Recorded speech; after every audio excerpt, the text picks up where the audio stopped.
Chicken ভর্তা। Hello viewers, আসসালামু আলাইকুম। আপনারা সবাই কেমন আছেন? আপনাদের দোয়া এবং ভালোবাসায় আমরা অনেক ভালো আছি। আজ আপনাদের মাঝে নিয়ে আসলাম মজাদার চিকেন ভর্তার রেসিপি।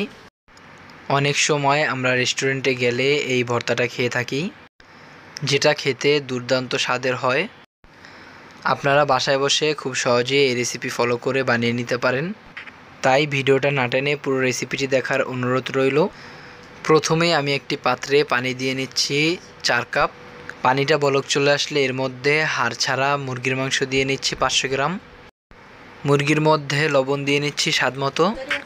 চিকেনটাকে ঢাকনা দিয়ে ঢেকে 25 মিনিট সময় নিয়ে সেদ্ধ করে নিব মাঝারি আঁচে। আমি কাজু বাদাম নিয়ে নিচ্ছি 100 গ্রাম। কাজু বাদামের মধ্যে টক দই দিয়ে নিচ্ছি 3 টেবিল চামচ। কাজু বাদাম ও টক দইটাকে ব্লেন্ড করে নিব। এখন একটি ফ্রাই প্যানে তেল দিয়ে নিচ্ছি হাফ কাপ। তেলটা গরম হলে এর মধ্যে পেঁয়াজ বাটা দিয়ে নিচ্ছি 3 টেবিল চামচ। পেঁয়াজ বাটাটা 3 মিনিট সময় নিয়ে তেলের মধ্যে ভেজে নিচ্ছি। পেঁয়াজের মধ্যে আদা ও রসুন বাটা দিয়ে নিচ্ছি 1 টেবিল চামচ। আদা রসুনটা পেঁয়াজের সাথে কিছু সময় ভেজে নিচ্ছি। কাঁচামরিচ পেস্ট দিয়ে নিচ্ছি 1 চা চামচ। কাঁচামরিচটা নেড়েচেড়ে 2-3 মিনিট সময় নিয়ে তেলের মধ্যে ভেজে নিচ্ছি। এখন হলুদ গুঁড়ো দিয়ে নিচ্ছি 1 চা চামচ। মরিচের গুঁড়ো দিয়ে নিচ্ছি 1 চা চামচ। ধনিয়া গুঁড়ো দিয়ে নিচ্ছি 1 চা চামচ। লবণ দিয়ে নিচ্ছি পেঁয়াজের মধ্যে স্বাদ মতো। গরম মশলা গুঁড়ো দিয়ে নিচ্ছি 1 চা চামচ। ভাজা জিরের গুঁড়ো দিয়ে নিচ্ছি 1 চা চামচ। এখন মশলাগুলোকে নেড়েচেড়ে মিশিয়ে কম আঁচে তেলের মধ্যে ভেজে নিব 1 মিনিট সময় নিয়ে। আস্ত 2টো টমেটো পেস্ট করে মশলার মধ্যে দিয়ে নিচ্ছি। টমেটোটা মশলার সাথে নেড়েচেড়ে ভালো করে মিশিয়ে নিচ্ছি। এখন টমেটো পেস্টটা মশলার সাথে 5 মিনিট সময় নিয়ে নেড়েচেড়ে ভেজে নিচ্ছি।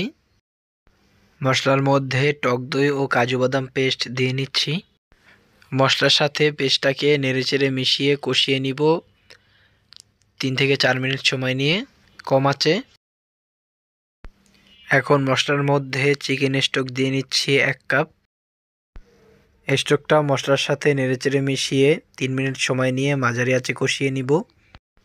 মশলাটা কষানো হয়ে গিয়েছে, তেলটা উপরে ভেসে উঠেছে। এখন মশলার মধ্যে চিনি দিয়ে নিচ্ছি 1 চা চামচ। চিনিটা নেড়েচেড়ে ভালো করে মশলার সাথে মিশিয়ে নিচ্ছি। এবারে আগে থেকে কেটে রাখা মুরগির মাংস মশলার মধ্যে দিয়ে নিচ্ছি। মুরগির মাংসগুলো নেড়েচেড়ে ভালো করে মশলার সাথে মিশিয়ে নিচ্ছি। চিকেনটাকে মশলার সাথে মাঝারি আঁচে 4 মিনিট সময় নিয়ে ভেজে নিচ্ছি। এখন চিকেনের মধ্যে ফ্রেশ ক্রিম দিয়ে নিচ্ছি 3 টেবিল চামচ। ক্রিমটা চিকেনের সাথে নেড়েচেড়ে ভালো করে মিশিয়ে নিচ্ছি।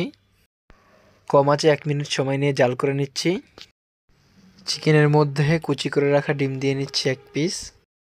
ডিমটা চিকেনের সাথে নেড়েচেড়ে আলতো হাতে ভালো করে মিশিয়ে নিচ্ছি। এখন চিকেনের মধ্যে ধনিয়া পাতা কুচি দিয়ে নিচ্ছি স্বাদ মতো। ধনিয়া পাতা কুচিটা নেড়েচেড়ে চিকেনের সাথে ভালো করে মিশিয়ে নিচ্ছি। তৈরি হয়ে গেল দারুণ স্বাদের মজাদার চিকেন ভর্তা রেসিপি। এবারে গরম গরম পরিবেশনের পালা। কে কে এই চিকেন ভর্তাটা খেয়েছেন অবশ্যই আমাকে কমেন্ট করে জানাবেন। আমার এই রেসিপিটি দেখে যদি চিকেন ভর্তাটা করে থাকেন অবশ্যই আমাকে কমেন্ট করে জানাতে ভুলবেন না। ইউটিউব চ্যানেল থেকে দেখলে চ্যানেলটি সাবস্ক্রাইব করবেন ও ফেসবুক পেজ থেকে দেখলে পেজটি ফলো দিয়ে আসবেন। আজ এই পর্যন্তই। আপনাদের মাঝে দেখা হবে আবার অন্য কোনো দিন অন্য কোনো ভিডিও নিয়ে। সে পর্যন্ত সবাই ভালো থাকবেন, সুস্থ থাকবেন। আসসালামু আলাইকুম, আল্লাহ হাফেজ।